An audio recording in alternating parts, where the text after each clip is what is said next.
வணக்கம் நண்பா, welcome to VJSK film. So இன்றைக்கி இந்த நைட் பார்க்க போகிறோம்னா, நம்ம விக்னேஷ் சிவன் டேரக்டரில் நம்ம பிரதீப் ரங்கநாதன் ஆக்டிங்கில் அப்கம் ரிலீஸ் ஆகக்கூடிய ஒரு தமிழ் திரைப்படம் தான் எல்லைக்கே. இந்த படம் எதிர்பார்ப்பு ஃபேன்ஸ் மற்ற நிறைய சொல்லலாம். அண்ட் இந்த படம் ஸ்டார் காஸ்ட் பார்த்தீங்கன்னா நம்ம பிரதீப் ரங்கநாதன், எஜ்ஜி சூர்யா, யோகி பாபு, கௌரி கிஷன், கிருத்தி ஷெட்டி மற்றும் பல தமிழ் ஸ்டார் காஸ்ட் இந்த படம் எழுதியிருக்காங்க. ஸோ இந்த படத்தை பற்றி இப்போ என்ன எப்படி பார்த்தீங்கன்னா, இந்த படத்தில் ஷூட்டிங் ஒர்க்கு கம்ப்ளீட் பண்ணிட்டாங்களா, அந்த அஃபிஷியலாக கன்ஃபார்ம் பண்ணியிருக்காங்க.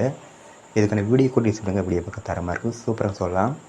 ஸோ வெயிட்னு பார்ப்போம் இந்த எல்லைக்கு படம் எந்த ஒர்த்தாக பண்ண போகிறாங்கன்னு. அண்ட் படத்துக்கான ரிலீஸ் டேட் பார்த்தீங்கன்னா அப்டேட் கிடச்சதும் நான் வந்துட்டு கன்ஃபார்ம் அப்டேட் பண்ணுறேன். ஸோ வெயிட்னு பார்ப்போம் இந்த படம் எந்த ஒர்த்தாக பண்ண போகிறாங்கன்னு. அண்ட் பிடிச்சிருந்தா லைக் பண்ணுங்கள், கமெண்ட் ஷேர் பண்ணுங்கள். அண்ட் மறக்காம நம்ம சேனலை சப்ஸ்கிரைப் பண்ணிக்கோங்க. மீண்டும் இது போன்ற வீடியோவில் சந்திப்போம்.